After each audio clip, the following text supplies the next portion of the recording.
Westfield Memorial Hospital provides high-quality health care to residents of Western New York, offering patients the most sophisticated medical advancements while keeping the ease and familiarity of a community hospital. Support for Chautauqua Sunrise has been provided by WRFA 107.9 FM, Jamestown's public radio station, streaming online 24/7 at WRFALP.com. Low power to the people. Chautauqua Sunrise is made possible by a grant from Fredonia Place, a continuing care retirement community providing dignity in a modern luxury environment. Meter's Restaurant, a family tradition for over 50 years in downtown Ripley, is a proud supporter of Chautauqua Sunrise. Meter's provides all-day dining, banquet services, and custom catering, specializing in pie. Funding for Chautauqua Sunrise is provided in part by the Chautauqua County Industrial Development Agency, with offices in Jamestown and Dunkirk, helping businesses to prosper throughout Chautauqua County. From supporting people with disabilities to enjoy great lives, to providing health care services that are available to anyone, the Resource Center has been improving our county for more than 60 years. Learn more about how the Resource Center makes a positive difference in people's lives.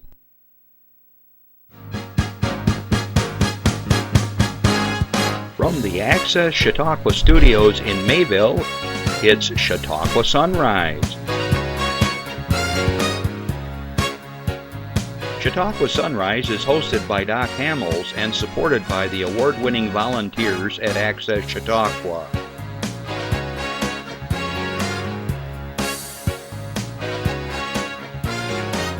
We are here to share local news, colorful interviews, and events of interest to everyone. Chautauqua Sunrise is broadcast live Saturday mornings each week from 9 to 10 a.m. Send events via email or call us live. Check us out on YouTube and Facebook. And now, from the Access Chautauqua Studios, it's Chautauqua Sunrise. Hey everybody, good morning. I'm Doc Hamels and I am so glad to be back in the studio. I had planned to be here, Justin, last week, but we got waylaid in an airport. Boy, I really clashed with that butterfly in the back, don't I? Wow, look at those colors. I got waylaid in Charlotte. Barb and I won't go into the whole thing, but we had to spend the night in Charlotte, and we never got home till like 4:15 Saturday, so we weren't even close to being back to the studio. So anyways, thank you, Randy Bird, for covering, and he did a great job with Dana Corwin talking about Alzheimer's and so forth. So thanks a lot, guys. Well, good afternoon around the world. Good morning, wherever you are. We're live right here in Chautauqua County. And I want to say good afternoon to all my listeners on WRFA 107.9, Low Power to the People, Tuesdays at 1 o'clock in Jamestown. Thanks for listening. Speaking of WRFA, kudos and congratulations and best wishes to Jason Sample, the general manager. He's just got a couple weeks left over there, and he's moving on to bigger pastures, I hear. So, Jason, congratulations, and it's been a pleasure working with you. Our two medias here, we worked together over the years, as well as Dennis True and so forth. And I guess we're going to be seeing some other new folks here we'll be talking about in the near future. So it's really a pleasure to be working with the radio station and our TV station. All right, we are live, and if you have a question, a comment, you want to ask my guest a searing question about his past and where he's from and what he's done, and, give us a call at 716-753-5225. Now, also remember, if you have a chicken barbecue, you have a fundraiser, something I have forgotten to mention, give us a call and announce it. We'll be happy to do it. It's free of charge, and it's a community service to all of you, because that's what we do here, right? We're here to serve you. I want to say hi to all my friends in the Ukraine. Hang in there. We watch every day what's going on over there. So Natalia and all her friends over there, good morning, good afternoon. I don't even know what time it is. What did we decide? Is it afternoon? It's got to be afternoon by now. So good afternoon.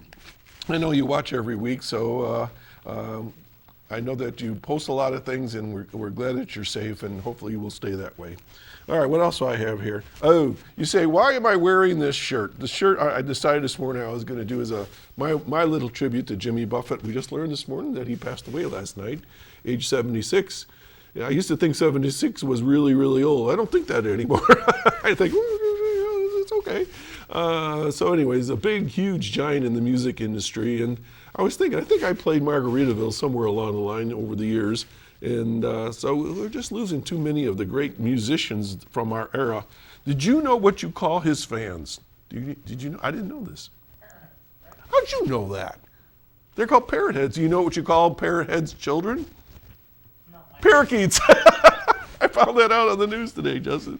So anyway, so all the fans of Jimmy Buffett, it's 5 o'clock somewhere. So I'm wearing my Hawaiian shirt today. Yeah, I remember growing up as a kid, my dad had the best collection of Hawaiian shirts, and I thought, I will never in my life wear a Hawaiian shirt. That just wasn't me. Well, we're going down to Puerto Rico this fall, and so we had to get some kind of, cool looking shirts, so I bought some, and, I kind of like it. I got like 2 other ones at home. All right. On a serious note, we want to... oh gosh, this is horrible. Send our warm thoughts and prayers to folks down in Florida. The last show I was here, we were talking about Hawaii. I just looked at my notes. I mean, what the heck's going on here? Whew.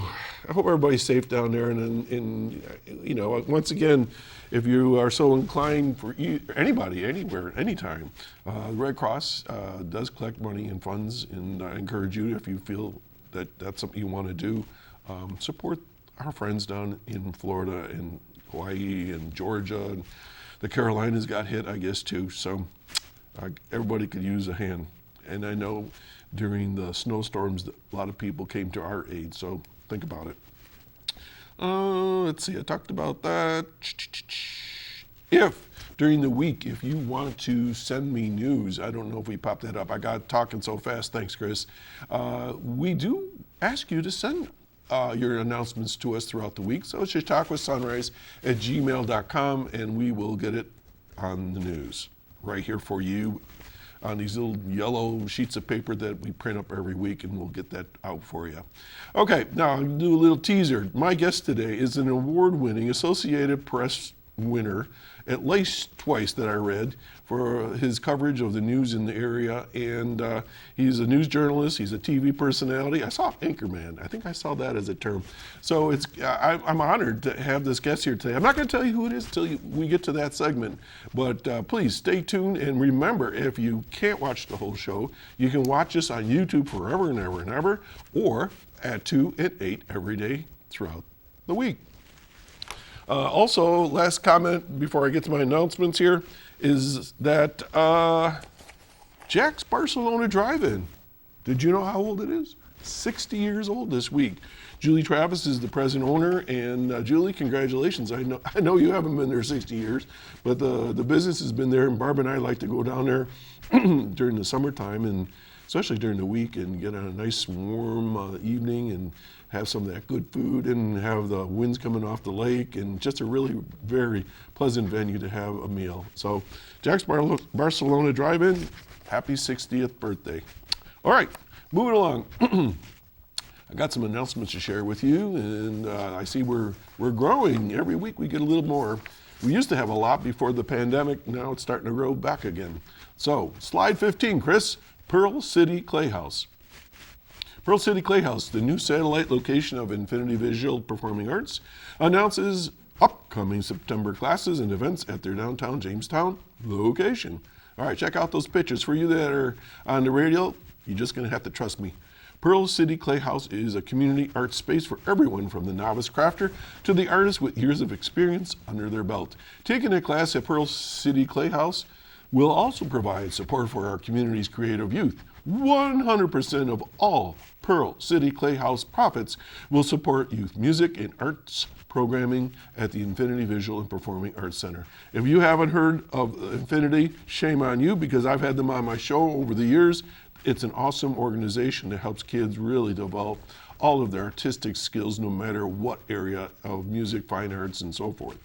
On September 9th, coming up, Join the Pearl City Clay House at their fall reopening with the following classes. Ready? I'm not going to go into great detail, but I'm just going to give you a sketch of them. A mini wheel experience. All right, they'll teach you how to throw on a wheel. I've always wanted to do that. I've never done that before. It's $20. You can make a little pot, and the times are 11, 1, 3, and 4:30. Falling leaves votive. Not sure what that means. Join our instructor Darcy in the studio to make some adorable leaf-inspired votives. I guess those are candles. To brighten up your fall decor or make your holiday table extra special. $10. 4 p.m. to 5 p.m. Quilled paper wreaths. Looking for a picture, I don't see it there. Come and try your hand at the basics of paper quilling. That's a new one on me. $15, 3:30 p.m. to 4:30 p.m. Rock paper leaf. Discover the magic of embossing this mineral-based paper with simple tools. During the workshop, you will create a life-like autumn leaf you can display indoors or outdoors. That's $20, and that's from 11:30 to 12:30. Rebel stitching. I've never heard of this before. You can make fabric coasters, make a mug rug, also known as a coaster, using reclaimed fabrics and so forth. $10, 1:30 to 2:30. September 9th at 7 p.m. will also serve as the opening reception for Natural Selection, a gallery experience at the Pearl City Clay House, featuring work from 4 local artists inspired by their love for and time spent in nature. Wow, lots going on. So, additionally, Pearl City Clay House will be open for walk-in, paint your own pottery experiences beginning Friday, September 9th from 3 to 7 p.m., Wednesdays 12 to 7, Thursdays and Fridays and 10 a.m. to 7 p.m. But they're closed today through the September 8th, but they'll be open the 9th. So stay tuned for a whole lot more. I remember when we first introduced the Pearl City Clay House, they were just starting out, and boy, they've taken off. Okay, Labor Day weekend events. That's starting today, I guess. Let's see if I get this straight. Today, Labor Day weekend, Bemis Point Golf Club and Tap House. Over in Bemis Point, they have the following: glow in the dark golf tournament. I have trouble in the daylight, let alone at night. The great golf ball drop. I don't know what that means. Must be like the ball at New Year's, maybe? Fireworks, and they have live music. So that's going on today. Let's check that out. All right, then Bergman Park over in Jamestown. The 42nd Annual Jamestown Labor Day Festival will take place on Sunday, September 3rd. That's tomorrow at Bergman Park. The annual Dan Feather Memorial 5K will have a registration at 8 a.m. and the race begins at 9:30 a.m., so get your dad up early. The festival begins at 11 a.m. with a slew of craft vendors. At noon, our live music begins at 2 venue areas along with various food trucks. The music venues include the likes of the Jamestown Municipal Band, Pearl City Jazz, Porcelain Bus Drivers, and the band called For the People. All right, so that's coming up. They got fireworks and stuff like that. So it sounds like a lot of fun. There's going to be a petting zoo, games for kids, a magician. That's tomorrow, Bergman Park. There's the 5K, and then, of course, everything's starting at 11 o'clock. Then you've got something called Der Cobblers, end of summer Labor Day cruise-in at Midway State Park.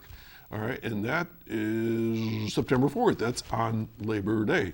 The annual Labor Day Der Cobblers car show. Spectators welcome to register a vehicle. Reach out to the Der Cobblers, and it's Der Cobblers, all one word, D-E-R, Cobblers with a K, .club. I guess .com after that. Anyways, that's going to happen at Midway Park on Monday. Whoop. Then we got the 3rd annual Latino Festival slated in Dunkirk. Da-da-da-da. The city of Dunkirk and Mayor, my good friend Willie Rosas, will host their 3rd annual Latino Lakefront Festival today from noon to 9:30 tonight at the Lakeshore Drive-In area. It's called the Grassy Lot, sponsored by Graff Realty, the Puerto Rican Hispanic Day Parade of Western New York, Goya Molina Healthcare, Refresco, Wells and Southern Chautauqua Federal Credit Union. The cultural event will have live music, dancing, food trucks, vendors, and a domino tournament. If you haven't played domino, that's a lot of fun. The music dance lineup includes MC Francisco Guzman, DJ Edwin Gomez, Luis, Guillermo, Gustav Gil, Armour, and Heritage Dancers. Ecos Borincano at 2:45. Manny Perez, Maria Perez Gomez, Theatrical Act, El Beatty Bamba. Guys, these are tough ones.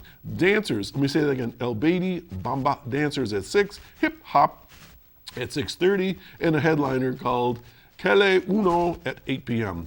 Wow. Representing the food and craft gift segments are Arlie and Izzy's Alma Latina. I can't even say that one, I'm sorry. Canuco y Coa. KS Designs LLC, and Mally's Market. This sounds like a lot of fun. The domino tournament for ages 18 and over will have a double elimination format. The competition will begin at 11:15 with the tournament starting at 12 noon under the provided tent. The cost is only $25 per person or $50 per team. Individual entrants will be matched up with another person. Cash prizes will be awarded to the top place winners. Woo! So, in case you want to know something in the next hour or two, 366-9886. All right, slide 17. There's a lot going on today. The Grape and Wine Festival of Westfield. They were on last week, I believe, and they were telling you all about it. So it's going to be at Moore Park starting at 10 o'clock. So as soon as you're done watching the show here, you can head out there. You got all kinds of things. You got face painting, and you got, games and live music and all sorts of things. Then at the Grape Discovery Center, which is over on Main Street, it used to be the Ford dealership, from 11 to 5, you can see there's all kinds of things. There's wine tasting, and you're going to have the blessing of the grapes and so forth. So it's a family-friendly thing. There's trolleys between the various places. It's free. It sounds like that. What that guy that from Fresh Air, Prince of Fresh Air? No. He used to go, Dynamite. What's his name? You know who I'm talking about. He goes, it's free. Anyways, that's coming up. Now, moving ahead. Reginald A. Center for the Arts. Okay. Make sure I got the right page. Yep, I do. All right, we got some things going on. 4 live events. America's Got Talent finalists Illuminate. I think I saw them, performed at the Reg coming up November 3rd at 7:30 p.m. This is a unique show, fuses dance and technology, and the performers wearing glow-in-the-dark suits. I think we got a slide for this, Chris. Yeah, there we go. All right, yes, I did see them. Then coming up, Wizards of Winter. That's going to be December 8th, and it's an acclaimed group of former members of the Trans-Siberian Orchestra. Oh, man. Also, Blue Oyster Cult and Rainbow, so there's going to be a concert for those guys. Circa Mechanics, January 6th, that's coming up. We'll be talking more as they go along. Animaniacs in concert March 2nd. So there's a lot of cool things coming up. I just want to tell you about those kind of mark your calendar things. All right, let's keep going. We got the next slide. This is a new one that just came in the other day. Jamestown to begin offering eco-friendly bird scooters. I have no idea what this is about. What's a bird scooter? Let's find out. The city of Jamestown and Bird, it's the name of the company, a leader of electric micro-mobility, are teaming up to bring shared e-scooters to the city starting Tuesday, September 5. Once launched, the eco-friendly transportation option can be activated through Bird's free mobile phone application. So Bird's the name of the company. Used to replace car or walking trips when going to the store, meeting up with friends, exploring the community, and taking many of other daily trips, and I'll add, going up the Jamestown Hills. We are thrilled to welcome Bird to Jamestown and look forward to offering community members a new eco-friendly and fun way to get around. This is all from Eddie Sundquist, the mayor. Whether going to our many great attractions downtown, taking a stroll along the riverfront, or running errands, residents and visitors will now have a new way to get from place to place. That sounds pretty cool. So keep an eye out for bird scooters. And finally, Jules and the League to show at Reg Linnae Center for the Arts. Jules and the League. Okay, this is coming up on Wednesday, September 6th at 7 p.m. This follows Milton, who lives a quiet life, a routine in a small western Pennsylvania town, but finds his day upended when a UFO and its extraterrestrial passenger crash lands in his backyard. I had to have that pause there for a second and think about that. Before long, Milton develops a close relationship with the extraterrestrial he calls Jules. Things become more complicated when the two neighbors discover Jules, and the government quickly closes in. Gosh, that sounds like a lot of fun.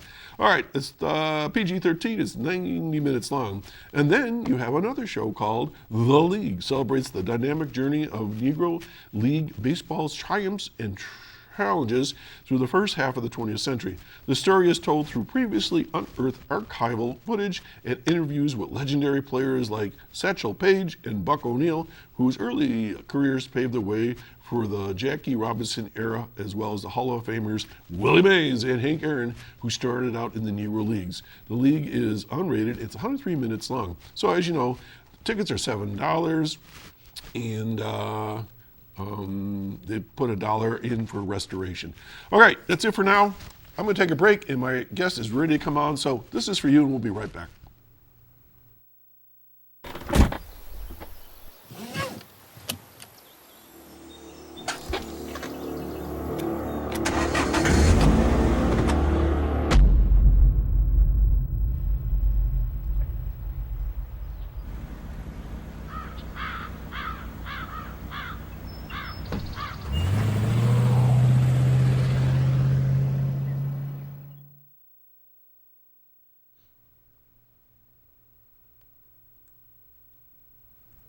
Okay, that little commercial was remind us not to text while we drive for those who are listening on the radio right now.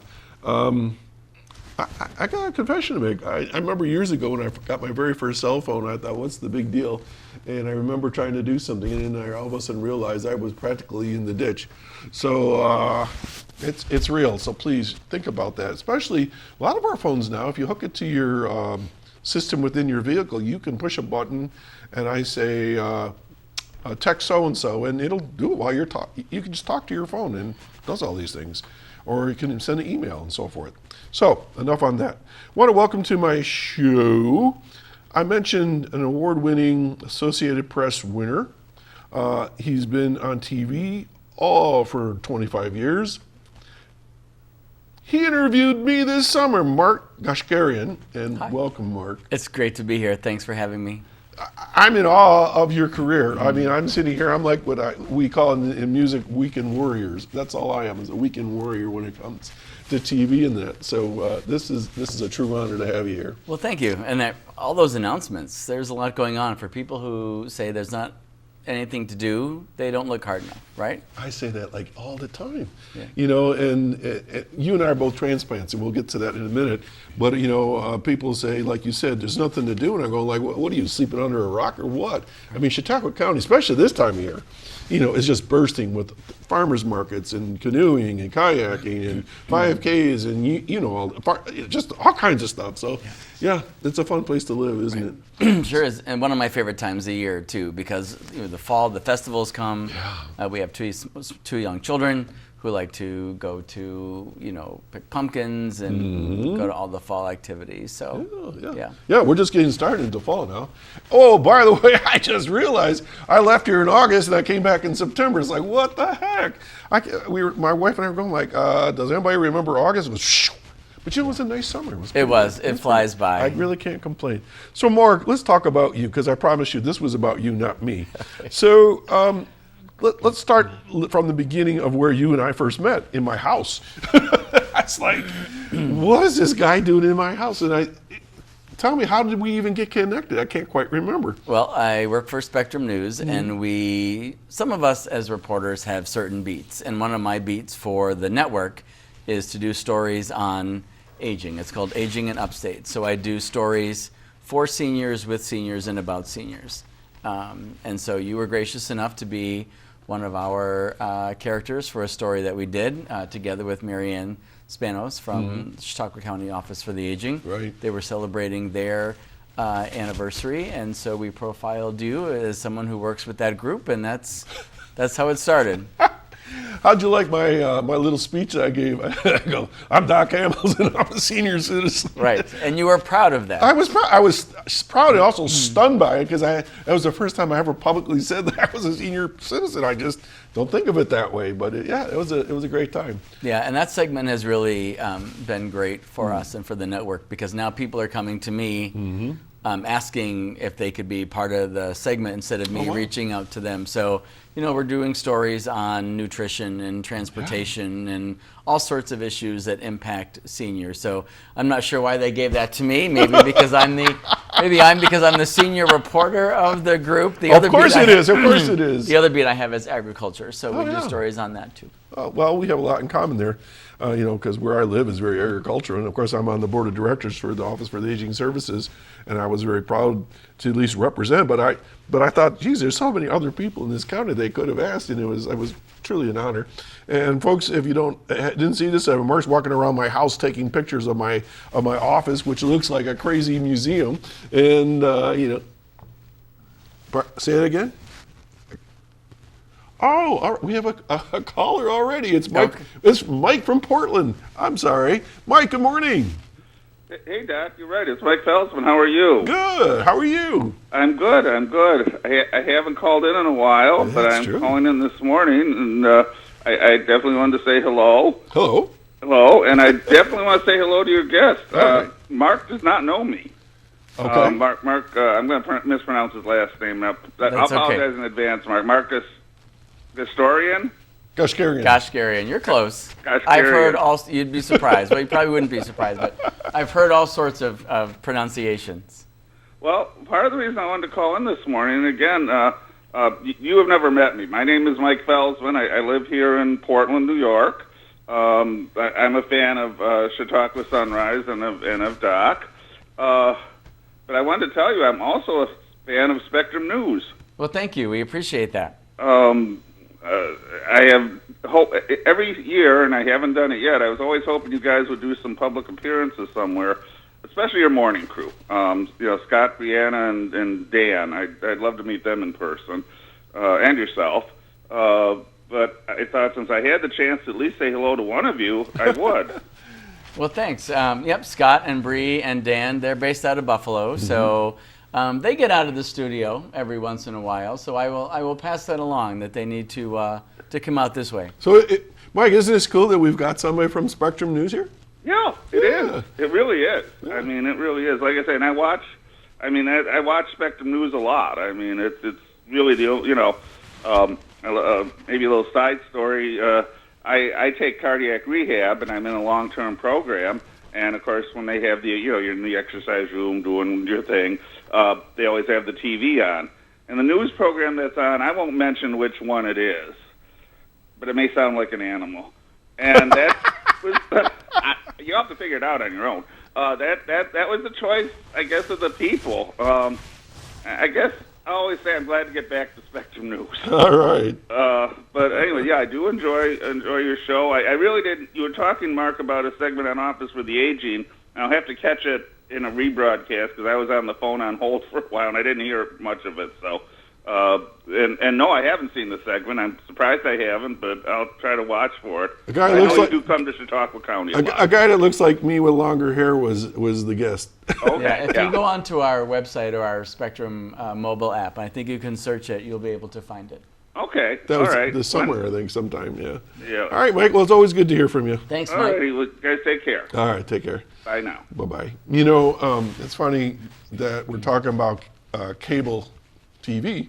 Where I live, I can't get cable. So I have never been able to watch my show live or even recorded at my house. I have to watch it, on YouTube. And Is that because it doesn't reach there? Because if it does, we could maybe set you up before. We're way up in the hills. Okay. Way up in the hills. So yeah. So we have to use the satellite, but we get around that. So Mark, obviously people know who you are. So let's find out a little bit about where'd you come from. I know you are a transplant like me. We're not both from Chautauqua County originally. No, I was born in Massachusetts, and then we spent some time in New Jersey, and then most of my childhood I grew up in Connecticut. You don't have an accent. How come?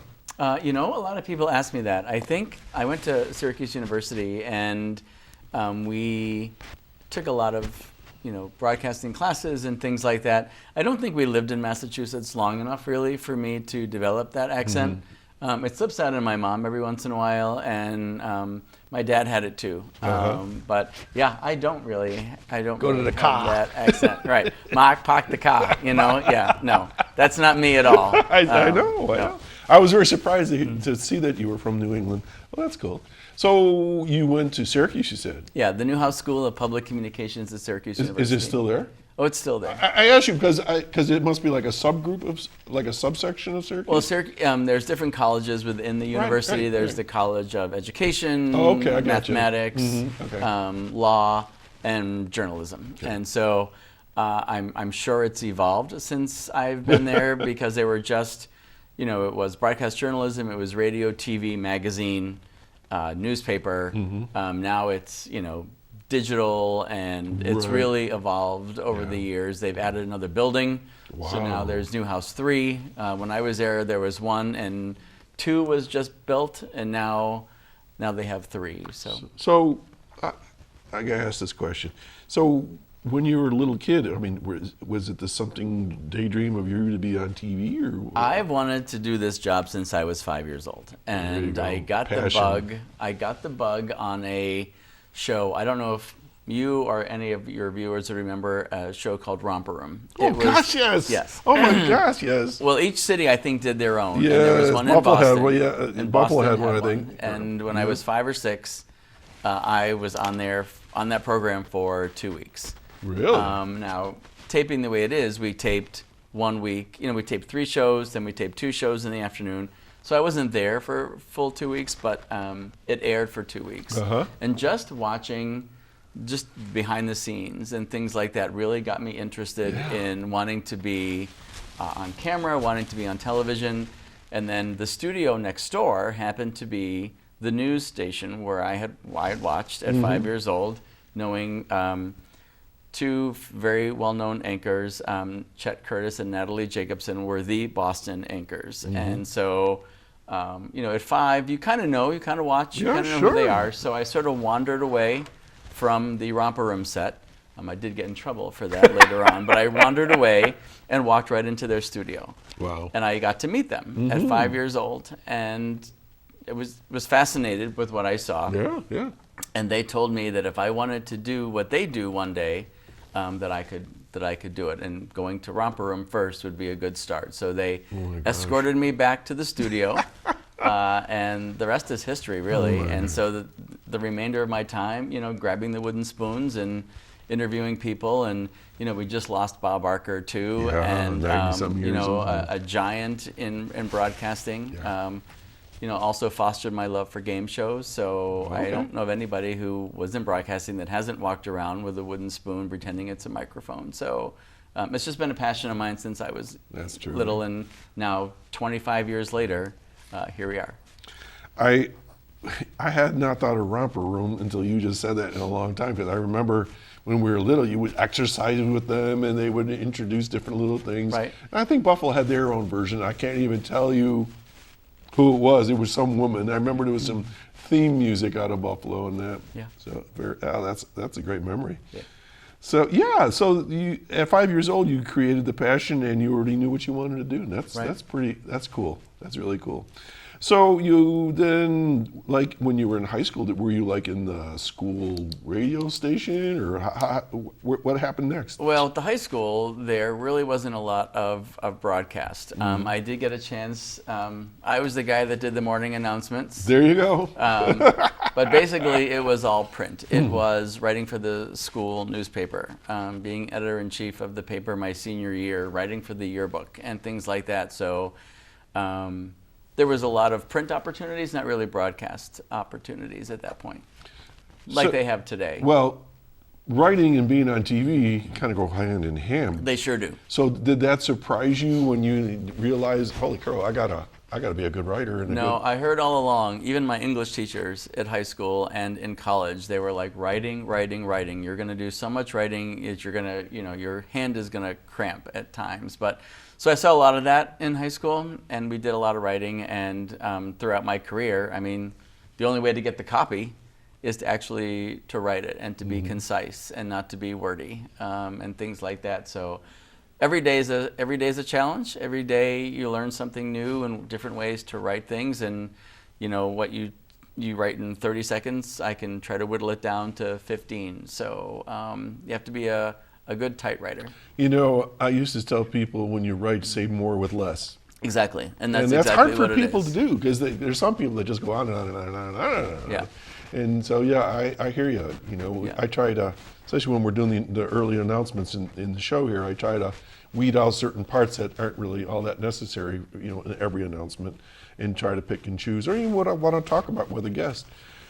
So there you are in high school, and you're already into the microphone. Right. Right. So, and my career started a lot like a lot of people in a church choir singing, and then of course the Beatles, and then getting your first microphone. Right. And like you said, then you're using wooden spoons and pretending everything. Right. Then they came out with toy microphones, and you could put batteries in them, so then you had the real thing. So that was even better. I was long gone by then. So, gosh, where do we go with all this? So then you're out of high school and you go to Syracuse. And so what was your dream at that point? To be on TV or to be a writer, a news reporter? I mean, Well, that's just it. The first thing they said is if you're here just because you want to be on TV, there's the door. Yeah. It's a lot of hard work, and for those who just want to be stars, this isn't for you. So you don't really declare your major until later on in your collegiate career. So you take the core classes at the beginning, and then the concentration comes, and I picked broadcast journalism for television as opposed to radio. And then we did the classes. There was a beautiful studio at Newhouse that you actually rotated jobs. 1 week you were the anchor, 1 week you did weather, 1 week you did sports. Oh, nice. 1 week you were in the control room. So there you go. And that's really where they fostered that whole idea. Until I started doing this Oak Island Plus video podcast with Jim McQuiston, I never understood what the guys do on the other side of the wall here. And that's a lot of work. Yeah, it is a lot of work. And they're the ones that make it happen. Exactly. I just get here and talk. That's all I do. That's easy to do. But the writing part of it, having the organized thought to it, and keeping a presence of mind when you're talking is really tricky sometimes. Yeah. As a reporter, I write all my own scripts. But when you anchor, and I fill in to anchor quite a bit for Spectrum, there is a team of producers who do all that for you, and they are excellent writers. I mean, they try to keep it concise. It's one thought per sentence, because sometimes we're live, sometimes we pre-record some of the news. So if you do mess up, you get to do it again. But I the don't. writing, the writing has to be tight. Well, when we did Cable 8 in Jamestown, it was live twice a day, Yes, sir. 7 and 10. So whatever happened, happened. Do you ever ad lib? Oh yeah, yeah. I fill in for the early morning show a lot of times. So that shift starts at 4 a.m. and goes to noon. Oh my gosh. So we hit the air at 6, and so a lot of that is ad lib because you're previewing community events, so you're doing interviews with people, and you don't want to be staring at your phone while you're talking to them. So you want to have it as conversational as possible, just like this, non-scripted, ad lib, and so yeah. People are shocked when they walk in. They say, "What are you going to ask them?" And I say, "I have no idea until we start talking." Right. I get that a lot too. People want They want the questions. They want right? a list of questions ahead of time, and sometimes you can give them topics that you're going to discuss, but I often say, I just keep it conversational. I don't have a list of Good. questions. I feel good because that's Yes. how I do it. It's the only way to do it. Well, I think old school was you went in with a bunch of questions because people didn't want any surprises, and they would it was like robots. They just, what's your name? My name is, They'd read it off the paper. Yeah, and yeah. Then Oh my gosh, it's so not, boring. It's not conversational Not at all. Okay, so tell me, so you come out of college, and then where'd you go from there? To retail, because I had to pay the bills. And so it took me several years to find my first job in broadcasting. So out of college, it was resumes, and back then it was putting together tapes and sending them out the old-fashioned way. Hello, this is Doc Hamels from WB. Actually sitting at a typewriter or a word processor and typing out the cover letter and sending it to stations across You just the said word country. processor. Yeah. There's a word you haven't heard in a Nope, while. not at all. My daughter is like, a what? It's like eight track. Right. I even took a cross-country trip. I went from Maine down to Georgia and back, just visiting small stations and dropping off tapes and resumes. Some news directors were cordial for someone just dropping in. Two of them actually threw me out of the building for not calling first. Oh my gosh. So it was quite an adventure. But that's what I did. I just was banging out tapes and resumes and things like that in hopes that one station would actually make the call and be like, hey, let's talk. I remember I knew a guy that wanted to be a radio disc jockey in the worst way, and he'd sit there and say, "This is Jerry K." He'd make up WKBW, and he would use his radio voice, and it was. He never got a job in the business, but he was trying his best. It's pretty. It was tough because at the time, it's pretty competitive. A lot of different people were breaking into the business, and it was just so saturated with the diverse nature of the business now that it was really tough to find my first job. So did you want TV or radio? TV. I interviewed for radio. At that point, I probably would have taken anything because, as you're told, just get your foot in the door, and then from there, other doors will open. But those radio opportunities never came. Not that I was a radio disc jockey, but that was another thing I always thought would be really fun. But Dennis Webster, of course, and Dennis and I produced 63 shows when I was the administrator at the Hughes Center in BOCES, and it was all about vocational education, technical education, stuff like that. So I cut my teeth on radio before I ever came here. So people always say, you have a radio voice. I go, well, yes, I do. So it's a lot of fun. I've done some radio since. When we did Cable 8, they were looking for one of the radio stations in town. They lost their news anchor. So they asked me if I would just fill in. Yeah. So I would take the scripts from the night before. We'd be done about 10:30, 11 o'clock. The shift for the radio started at 5 a.m. So it was a quick turnaround. But I would go to the station and read the morning news, and then magically, I sort of became part of the morning show. And what was supposed to be temporary lasted about a year and a half. Wow. So yeah, it was fun. Yeah. And doing radio is so different than TV. I mean, I remember the first time I came into not this studio, when it was down at the railroad station with Reed Powers, and it was like, I'm looking around, I didn't even know where to put my body. On radio, you just talking to the microphone. Nobody can see you. You don't have to wear anything special. Right. And I share one funny little story with you, and maybe you've had this experience, whether it was on TV or radio. Dennis Webster and I were doing the show, and they had this microphone on a stand. When they had the mic like this, and all of a sudden the microphone just started drifting, and I never missed the beat. I just talked the whole time. It almost went to the floor. I was like, what is going on here? Right, not so much with radio, but a lot of times we film our own stand-ups for TV. So you set up the camera, and you're talking in front of it, and then all of a sudden it just kind of swivels on the tripod. So you're just kind of going like that to catch Same up with idea, it. yeah. You got to go with the flow. Got to go with the flow. Too Gosh, funny. I've had a few bloopers like that where you go with the flow. So where did you land your first television gig? Well, one day I got this call from a news director in Alpena, Michigan, and wanted, this was probably 6 or 7 years after graduation. Okay. So it took that long, and I just had kept sending things out, pretty persistent. A lot of my collegiate friends just sort of gave up and went in other directions, but he called me and said, we got your tape and resume. Would you be interested in, coming here for an interview? And I was like, sure. So I hung up the phone, and I said to myself, where's Alpena, Michigan? I was like, when did I send that out? So I'm scurrying through my notes to find out, do I drive? Do I fly? Where to, and so I went and got the job. It was at that time, it was just a reporter spot with the potential to anchor. And 6 months later, the news director anchor combo that hired me left. And I moved into his role. So I reported for Channel 11, the CBS station there, for just probably a few months, and then turned into the news director anchor spot. And I stayed there for 4 years before coming back this way to Chautauqua County. Okay, so you're on TV. Yes. You're in Alpena, Michigan. Right. What was the market? It was small. It was very small. I mean, they said to go anywhere, right? There's like 300 television markets or 210 television markets at that time in the country, and it's at the bottom. And so, along with that comes like the bottom of the barrel in terms of salary. Start somewhere. So yeah. you got to start somewhere. And so I put my dues in for 4 years, and There you are. and there you are. Wow. Okay. So,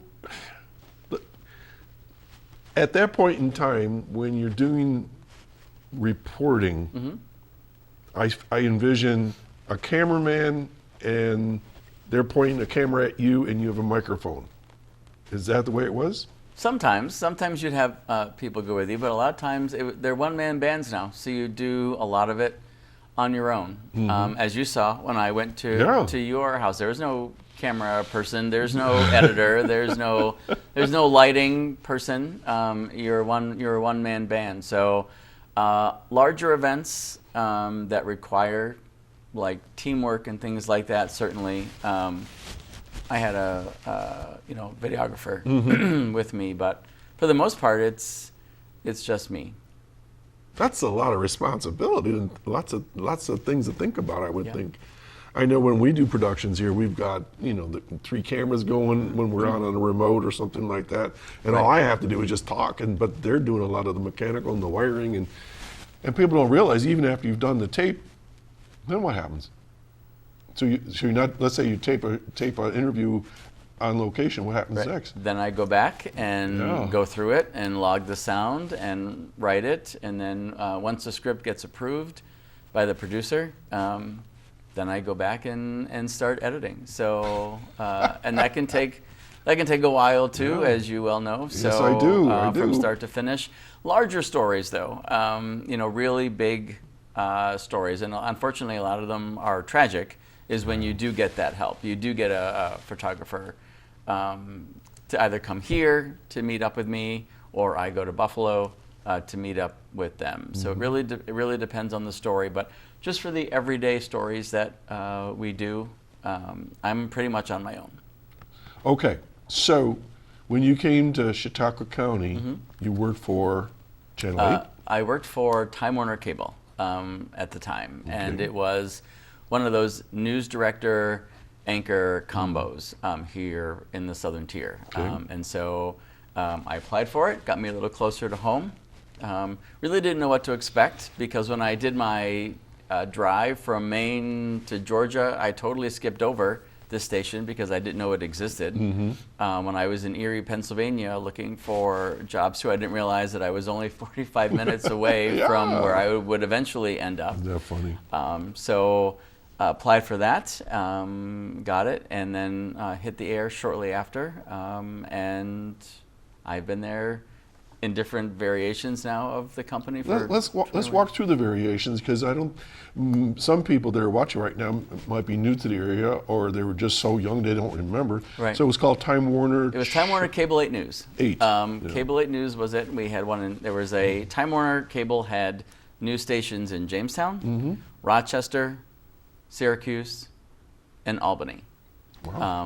And then once Time Warner bought Adelphia, then there was a news station in Buffalo. So there was Jamestown, Buffalo, Albany, Rochester, Syracuse. And then the powers that be decided to lift all those silos several years later and make one news network. And that's where YNN came from. If you recall that, we were YNN for a short period of time. Right, Your News Now is what it was. And then shortly after that, the company wanted to rebrand the news to sort of mirror the actual company's name, so we became Time Warner Cable News. That I remember. Right. So it was Cable 8 News, it was YNN, then it was Time Warner Cable 8 or Time Warner Cable News, and then when Charter came along, they changed it to Spectrum, and now we're a national network. So we have stations all over the country. We just that's nationwide. Okay. Yeah, we just launched new stations in Kansas City and one in Maine. So we are pretty much all over the country now. And I work for Spectrum News, upstate New York. Upstate, and where's that based? Basically, it's based in Albany, but we do have Buffalo. We have newsrooms in all of our cities, including the Jamestown newsroom. Okay. That's still open for me. So where is the newsroom? On East 2nd Street, across from the police station. Still, that's where our building is. That's where it's always been. The old Time Warner building. The old Time Warner building. The store is gone. The 4th floor newsroom is gone, but I still have a studio and office in there. I couldn't have told you that. I had no idea. Yeah. Wow. So we've grown. And we're part of that here. Yes. Right? Access Chautauqua. Yep. We are the public access version of you guys. Yeah, 1301. Yeah. And what channel are you now? We are Channel 1. You get the number 1 spot. We get the 1 spot, and when you turn on your cable, chances are we come on first. Okay. And then there's high definition channels and things like that, but we are basically on Channel 1. Again, I have to be on satellite, and I know that there's like 15.1 and 15.2 and 50, and there's all that stuff. So that's a little confusing to me. So right. anyways. So I monitor it in like mic flags. So I have like 1 mic flag from Cable 8 News. We have 2 of those, and then 3 others. Okay. And now we are Spectrum News 1. Okay. All right. So there we go. 21 years later. So we've kind of walked through your career a bit. Yeah. And how long have you been with them now? 21 years. Oh, 21 years with them. Yep, 21 years with them and 4 in Michigan. Gosh, so you're in your 25th hard year? to believe. This is it. Quarter of a century. This is the silver anniversary. Wow. Okay, Mark. So everybody has a couple highlights. And any highlight stories that you want to talk about that you covered? Well, there's been some difficult ones. I think one of the largest ones we've covered, obviously, and we're coming up again on the anniversary, is September 11th. Yeah. I think that really changed how we cover stories. Nobody knew what to do that day. Yeah. The stations weren't given any guidance. We didn't know if we were going to rely on our national team to take us through the rest of the day. We weren't sure locally what we were to cover. People got mad at us because we took commercial breaks because we just didn't know any better. How dare you? Right. So I think that was one of the most challenging. And then I think the second most challenging story, and there have been tragedies in between. Flight 3407 was tough to cover. The mass shooting at Tops was tough to cover. But I think really the pandemic really changed the way that we cover things now. We look at things in a different light, and not only the pandemic itself, but how stories have changed since then, and how they've changed education, how they've changed healthcare, how it's changed the environment. So we're really looking at those stories differently now than we ever have. So I think those are probably the 2 most challenging topics. But on the lighter side, there's been a lot of fun. The access we get is just amazing. Fairs and festivals and things like that. So everybody wants you to come in because they want the promotion. It's just a little bit of everything. Yeah. I often said I might need therapy at the end of this because of so many things that we've covered, the triumphs and the tragedies and the festivals and the fun and the serious issues too, the fatal fires, the car accidents and things like that. So it's really been just a whole different I appreciate what you're saying because we covered the topics, but we don't get on scene here. We've talked about human trafficking, we've talked about drugs, we've talked about suicidal things, but we don't do what you do. So thank you for what you do, because otherwise it would just go under the carpet and people don't realize, fun and frolic is fine, but there's also a side of life that we need to really concentrate on, and people that are homeless and things like that we've talked about, and I know you guys cover that stuff. Yeah. I saw that you won 2 awards. You want to talk about those? Yeah, I think that's cool. Yeah, they're team awards. One's for our coverage of the Ralph Bucky Phillips escape, and then I won one in Michigan for actually. Talk about tough stories. I was there when the Columbine situation took place, and so I had a talk show as well back then, and it was a Sunday morning program, which we devoted pretty much a whole month of Sundays to the school tragedy, school safety, and things like that, and that won an award as well. It never goes away, that whole issue, does it? No. It's so sad. You think, that was a one-off, and it's not a one-off. I mean, there's hundreds of them now. It's just sad. going back to the Bucky Phillips, which was a tragic situation, but I have a story to share with you that you may not know. So when Bucky Phillips was first in trouble, he was stealing cars up and down the eastern seaboard. And I was cooking in my house one day, and my kids were playing and so forth. And I remember I was baking chicken wings. Why I remember that, I have no idea. And if you knew where my house was, it looks out to Lake Erie, and there's a big yard, and the driveway's to the back of the house, okay? So I look out the front window, and a car goes in front of my house. There's no driveway in front of my house. And the car stops, and I look out, and I'm going like, what in the world? And this guy gets out, and it's raining now, and goes around the car, opens the other side of the car, and takes something out, and goes into my woods.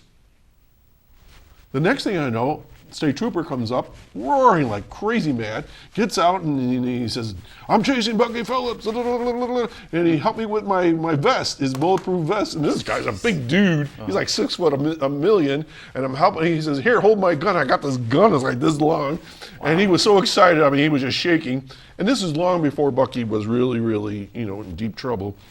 He was just like, like Robin Hood, and so the next thing I know, we got the state troopers in my basement, like our headquarters. I'm watching the local news out of Erie, and there's our house. And so Bucky had gone into the woods, and they were looking for him. They never did find him until much, much later on. Yeah, that went on for a long time. Yeah. And then he got arrested again and put in jail, and then the rest of that saga is real sad. But. And then similarly, we went through something very similar with the Michael Burham case not too long ago, too. Yes. So, same idea, really. Same idea. Yeah. So where do you go from here? 25 years. Now you got a family. I do have a family. I have a beautiful wife of 12 years and 3 children. 3 children. One's 22, one is 10, and one is 7. All right. Okay. So where do I go from here? Well, I just signed another year's contract with Spectrum, All right. so I'm You're there. 26 coming up. 26 with an option for year 27. Oh, so, super. It's like football players here. Right. With an option. Right. Well, I think they have the option to get rid of me if they want. We'll find out at the end of year 26. Okay. But just continuing to tell the stories that we like to tell, issue-oriented stories based around everyday people. We don't really follow spot news as much as we used to. We don't follow the fires and the car accidents. Right. We give our viewers, and if viewers who would know this, again, issue-oriented stories with real people at the center of them. And that's what we do on a variety of topics. And that's our news. You're storytellers. Because we are statewide, Yeah. the story has to appeal to people in Allegheny and Albany. Okay. Buffalo Some to common Binghamton. threads in There's there. got to be some common threads in there. So people are watching you in Buffalo and in Albany? For a lot of our stories air statewide. And then when I fill into Anchor, if we do the morning show, as Mike the caller had mentioned, he likes our morning show, each market kept their own individual morning Gotcha. show. Okay. So Buffalo has theirs, Albany, Rochester, Syracuse, each have our morning show. Once noon hits, it's a statewide show. So if your story airs in the noon hour or the 5 o'clock block, you will be seen statewide.